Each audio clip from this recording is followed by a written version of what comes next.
ठीक ठाक चल रहा था, तो आखिर 1911 की पुस्तक का हवाला देते हुए याचिका क्यों दायर कर दी गई और इसके पीछे मंशा क्या थी?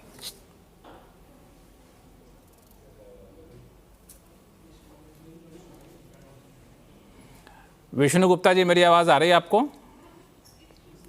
विष्णु गुप्ता जी, मेरी आवाज़ आ रही है आपको?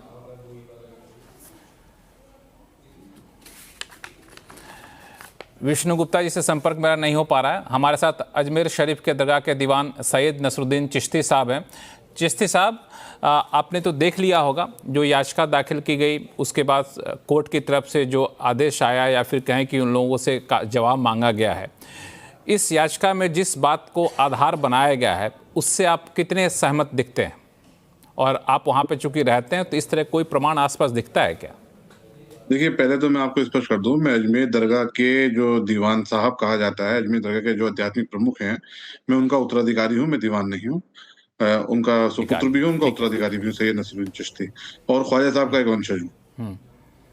देखिए, जो वाद न्यायालय में प्रस्तुत किया गया है, वाद प्रस्तुत करने का सबको अधिकार है। सिविल प्रक्रिया संहिता के तहत सिविल वाद प्रस्तुत किया गया है और उस पे न्यायालय ने उसको उचित समझा सुनवाई के लिए, तो उसको निहित किया गया है। सुनवाई के लिए एक पर्टिकुलर तारीख दी गई है, 20 तारीख, और संबंधित जो पार्टी जिनको बनाया गया है उनको उसमें बुलाया गया है नोटिस दे करके, अपना पक्ष रखने के लिए। इसमें अभी हमारे जो यहाँ के सज्जादा नशीं spiritual head of the shrine, उनको सज्जादा पार्टी नहीं बनाया है, ना किसी गरीब नवाज की औलाद में किसी को पार्टी बनाया है। इसमें देखिए, ये जो एक परिपाटी नया एक तरीकेकार चला आ गया ना, कि आए दिन नए आदमी खड़े हो रहे हैं, कभी किसी मस्जिद पे उंगली उठा रहे हैं कि यहाँ मंदिर था, कभी किसी दरगाह पे उंगली उठा रहे हैं कि यहाँ मंदिर था। ये हमारे समाज के लिए सही नहीं है, हमारे देश के लिए सही नहीं है। हमारे समाज में इस तरह से इस प्रकार की हरकतों से धार्मिक कटुता बढ़ेगी, दो एक दूसरे के प्रति अविश्वास की भावना ज्यादा बढ़ेगी। तो जहां तक अजमेर दरगाह का सवाल है, ये किताब को पर बेस होकर के आए हैं। अलविला शारदा जी की 1910-12 में किताब लिखी हुई है, और मैं उसके बदले में, क्योंकि मैं अपनी बात पूरी कर दूं, मुझे मौका दीजिएगा, मुझे दरगाह भी जाना है, मुझे ज्यादा टाइम नहीं रहेगा मेरे पास। तो ये 1910 का किताब कोट कर रहे हैं, जो इतिहासकार नहीं थे, उन्होंने अपनी बात कही है। उसमें अपने इतिहासकार हमेशा अपनी बात कहता है तो उस बात के अंदर रेफरेंसेस देता है कि मैं फला फला जगह से किताब इस वर्ड को उठा के लाया हूं, इस वाक्य को उठा के लाया हूं। ये गरीब नवाज की जो तारीख है वो 850 साल की है। 1236 में आपका विशाल हुआ। 1236 में जब आपके विशाल के बाद में इन 800 सालों के अंदर कई प्रकार के राजा, हिंदू राजा, राजपूत राजा, मराठा, मुगल, तमाम अंग्रेजी हुकूमत के रॉयल फैमिली के लोग, ये सब ने अपने अपने प्रकार से इस बारगाह में अपनी अपनी आस्था का नजराना पेश किया है, हाजिरी दी है और इस दरबार से जुड़े रहे हैं। हमारे अजमेर में जो गरीब नवाज का मजार है, चारों तरफ जो चांदी का कटहरा बना हुआ है, वो जयपुर महाराज का चढ़ाया हुआ है। 42,961 तोला चांदी है। तो उन लोगों ने आज तक कभी ऐसा ऐतराज नहीं किया। अब ये बात करते हैं तारीखी इतिहास की, किताबों की, तो किताबों में सबसे पहले इंसाइक्लोपीडिया ऑफ ब्रिटानिका 1716 की किताब है। उसमें अजमेर दरगाह का जिक्र है, कहीं इसका हवाला नहीं है। 1829 के अंदर मिस्टर कमेंडस थे, चीफ कमिश्नर अजमेर मेरवाड़ा था, उन्होंने पूरी थोरल हिस्ट्री लिखी है अजमेर दरगाह की, कहीं जिक्र नहीं है इस प्रकार का। उसके बाद में जो कर्नल जेम्स टॉट थे, जिन्होंने एक टॉट्स ऑफ राजस्थान एक किताब लिखी थी, अजमेर दरगाह का पूरा उन्होंने लिखा है, कहीं ऐसा जिक्र नहीं है। अब आ जाइए, अब हमारे अजमेर दरगाह के 1947 में प्रीवी काउंसिल के अंदर एक मुकदमा गया, असरार अहमद वर्सी दरगाह कमेटी, जो AIR 1947 पेज नंबर 1 पे छपा हुआ है। उसमें बाकायदा दरगाह की हिस्ट्री डिस्कस की गई है, कहीं ऐसा प्रकार की बात नहीं है। 1950 में जब दरगाह ख्वाजा साहब एक्ट बनने की तैयारी करी जाती, तो दरगाह ख्वाजा साहब एक्ट बनाने के लिए एक इंक्वायरी कमेटी बनाई गई थी। इंक्वायरी कमेटी के सदर थे, उस वक्त उनको अध्यक्ष बनाया गया था जस्टिस गुलाम हसन, जो इलाहाबाद हाई कोर्ट के सिटिंग जज थे। उन्होंने बाकायदा इंक्वायरी करी, थोरली इंक्वायरी करी दरगाह के बारे में, पूरे माल एडमिनिस्ट्रेशन की इंक्वायरी हुई। उसमें उन्होंने बाकायदा 1950 में जो पार्लियामेंट रिपोर्ट पेश की, उसमें हर बिल्डिंग का जिक्र है कि कब तामीर हुई, कौन सी बिल्डिंग कब बनी, दरगाह कब अस्तित्व में आई, कहीं इस प्रकार का जिक्र नहीं है। 1961 में फुल बेंच का जजमेंट है, दरगाह committee versus Syed Hussain Ali, 1961, Supreme Court of India, AIR 1961 page number 1402। उसमें पूरी हिस्ट्री कोट की गई अजमेर दरगाह की, कहीं जिक्र नहीं है। 2002 में ज्वाइंट पार्लियामेंट्री कमेटी वक्त पे बैठाई गई थी, जो दरगाह के लिए थी। उसमें ज्वाइंट पार्लियामेंट्री कमेटी ने 20 दिसंबर 2002 को जो पार्लियामेंट में रिपोर्ट पेश करी है, उसमें दरगाह की हिस्ट्री का पूरा ब्रीफ दिया हुआ है, कहीं जिक्र नहीं है। इतनी ऑथेंटिक बातें मैं आपको बता रहा हूँ। एक हरविलास शारदा जी एक सम्मानित व्यक्ति थे, लेकिन हिस्टोरियन नहीं थे। उनकी बात को लेकर के आना ये गलत है, ये सिर्फ छुट्टी पब्लिसिटी का स्टंट है। इस प्रकार से रोज, जैसे मैं यहाँ पर बयान कोट करूंगा, मोहन भागवत जी का कि हर मस्जिद में शिवालय ढूंढने की क्या जरूरत है और रोज नया विवाद खड़ा करने की क्या जरूरत है। तो ऐसे लोगों को आगे आने की जरूरत है। गवर्नमेंट ऑफ इंडिया को भी मैं अपनी बात खत्म कर लेता हूँ, जो बोलना चाहे बोले। मैं विष्णु गुप्ता जी आपके पास आऊंगा, अपनी बातें कंप्लीट कर लें, मैं आपके पास आऊंगा। एक मिनट रुक जाइए, चिश्ती साहब को अपनी बात कंप्लीट करने दीजिए। ये वो दरगाह है जहां पर मैं आपको बताता हूँ, हिंदुस्तानी नहीं पूरी दुनिया का मुसलमान, हिंदू, सिख, ईसाई सब जुड़ा हुआ है, सबकी आस्था जुड़ी हुई है। ये वो दरगाह है जहाँ पर चिश्ती साहब, मुझे आपने कहा कि आपको दरगाह जाना है, तो मैं आपको बीच में रोकता हूँ। मुझे एक बार विष्णु गुप्ता जी से कमेंट लेता हूँ, फिर आपसे पास आऊँगा, फिर आपको मैं फ्री कर दूंगा कि आप समय पर दरगाह पहुँच सके वहाँ पे। विष्णु गुप्ता जी, जैसा कि आपने देखा, चिश्ती साहब ने कई सारे किताबों का हवाला दिया, कई सारे डॉक्यूमेंट का हवाला दिया, वहाँ पे कहीं इस तरह की बातों का जिक्र नहीं किया गया है। सिर्फ आप 1911 की किताब का हवाला दे करके याचिका दाखिल कर लेते हैं, तो इतने साल बाद 1911 की किताब, वो भी सिर्फ एक किताब, वो भी परंपरा का हवाला दे किताब में ये बातें लिखी गई हैं, कहीं भी तथ्य नहीं बताया गया। ना मैं आपको बता रहा हूँ, यदि कोई उसमें रेफरेंस नहीं है और कोई चीज सामने बाद में, यदि कोई चीज आप भूल जाते हो, आपको नजर नहीं आती कुछ समय तक, या कोई व्यक्ति नहीं करना चाहता हो, तो सच छुप नहीं सकता। भाई उनकी नजर में बाद में आया, कोई किताब पहले नहीं थी। उसके बाद जब वो म्युनिसिपैलिटी के चीफ कमिश्नर, सम्मानित व्यक्ति हैं, ये साहब बैठे हुए, ये भी कह रहे हैं कि सम्मानित व्यक्ति थे वहां के, कोई ऐसी बात नहीं है, कोई रोड छाप आदमी नहीं थे, उनके नाम से सड़कों के नाम है वहां। तो भाई उन्होंने कुछ रिसर्च किया, म्युनिसिपैलिटी चीफ कमिश्नर, सेशन जज, तो उन्होंने जब आंखों देखी, अपनी चीज देख रहे हैं वो, उन्होंने उसको कोड किया है। तो उस बात में सम्मान और उस बात में सच्चाई कुछ तो होगी, ऐसी बात नहीं। एक तो वो, और दूसरा अजमेर के किसी भी बड़े बूढ़े से आप पूछ लीजिए कि वो वहां भगवान शिव का मंदिर होता था या नहीं, वहां शिवलिंग में कुछ सालों पहले तक पूजा होती थी, वहां एक ब्राह्मण परिवार पूजा करता था या नहीं करता था, अजमेर में पूछिए आप, हमसे मत पूछिए। अजमेर में आप मीडिया से हैं, आप एक अपनी टीम भेजिए और देखिए कि वहां जनता वहां क्या कह रही है। ये सब चीजें हमने वहां जाके लंबा रिसर्च किया है और यही सारी चीजें हमने माननीय अदालत के सामने रखी हैं और किया है। और दूसरा, यहाँ मैं एक चीज और कहना चाहता हूँ, इन्होंने कहा कि उसमें अकबर ने काम कराया, फिर और एक राजा आया उसने काम कराया, और एक राजा आया उसने काम कराया। मुझे ये तो बता दो कि ये दरगाह का फाउंडर कौन है, ये दरगाह बनाई किसने थी, सबसे पहले दरगाह का निर्माण किसने कराया। अकबर बाद में आए, ठीक है, और भी लोगों ने कराए। मैं सिर्फ यही जानना चाहता हूँ, उस व्यक्ति का नाम बताओ जिसने दरगाह को बनाया है।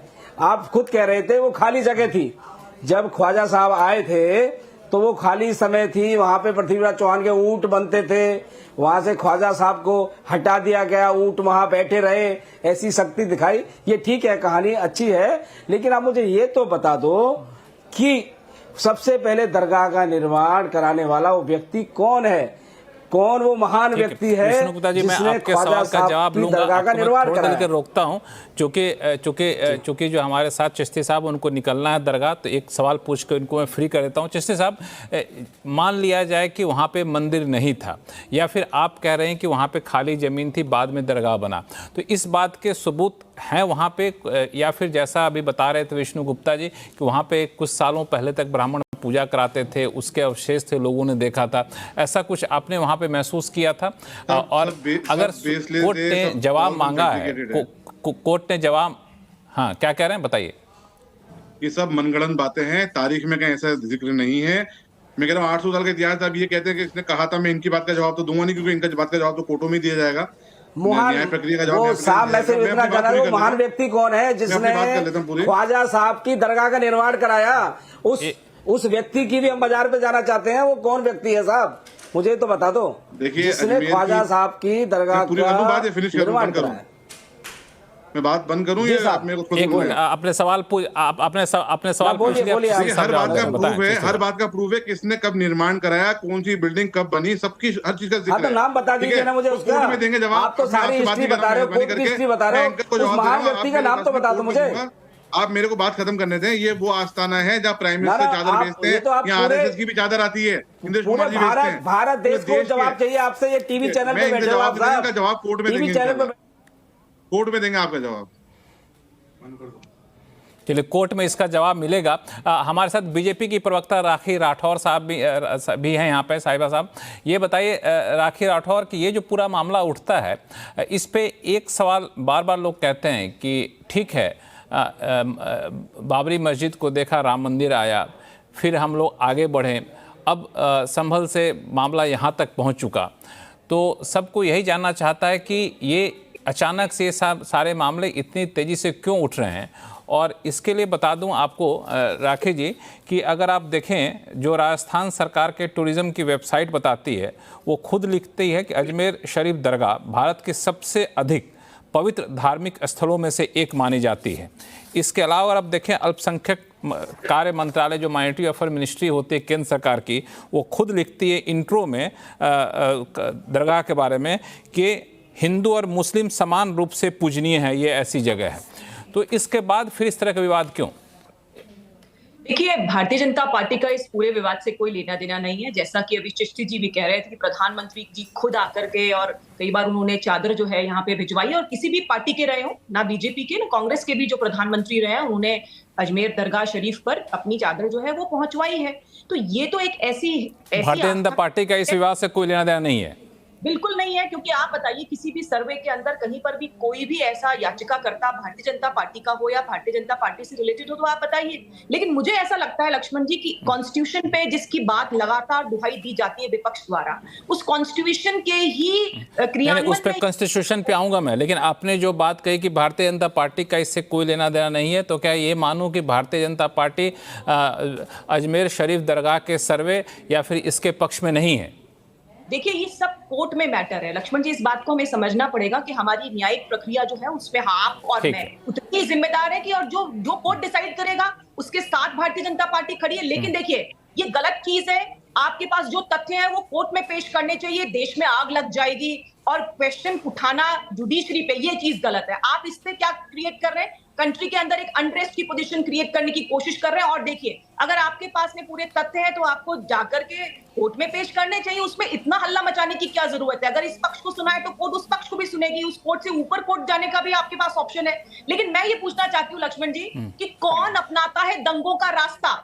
ये चीज आपको देखने की जरूरत है। अगर तथ्य है आपके पास में तो आप जाकर कोर्ट में पेश कीजिए। कोर्ट में दोनों याचिकाकर्ताओं की बात सुनी जाती है। जो कंसर्न डिपार्टमेंट है उनको नोटिस दिए गए हैं। तो आप क्यों नहीं जाकर के एक रूल ऑफ लॉ जो हमारे देश के अंदर प्रिवेल होता है उसको फॉलो कर रहे हैं? आप दंगा कर रहे हैं, आप देश में आग लगाने की बात करें। मुझे लगता है कि मेरा हाथ जोड़कर विनम्र निवेदन है सभी नेताओं से कि आप रूल ऑफ लॉ से जाइए। इस तरह से कोई सांप्रदायिक दंगों के लिए या लोगों को भड़काने के लिए काम करना मुझे लगता है ठीक नहीं है। जुडिशरी अपना काम कर रही है। आपके पास जो तथ्य हैं, चिश्ती जी के पास जो तथ्य हैं, वो पेश कीजिए। और लोगों को यह कहना चाहिए कि आप रुकिए, 20 तारीख को हियरिंग है, हम भी अपने पॉइंट्स को वहां प्रेजेंट करेंगे और देखिएगा कि जज जो है वो हमारे फेवर में डिसीजन देंगे। इस तरह से तो लोगों को समझाना हुआ और देश में आग लगा देंगे, ये सिर्फ और सिर्फ भड़काने की बात है। इन्होंने हमेशा ऐसा ही काम किया है कि बस लगातार इस तरह की कॉन्ट्रोवर्शियल स्टेटमेंट दे दे, लेकिन जिस कॉन्स्टिट्यूशन की बात करते हैं उस कॉन्स्टिट्यूशन को नहीं मानना चाहते। जो अधिकार है किसी भी व्यक्ति का कोर्ट में जाने का, अगर वो किसी भी बात से डिससैटिस्फाइड है तो।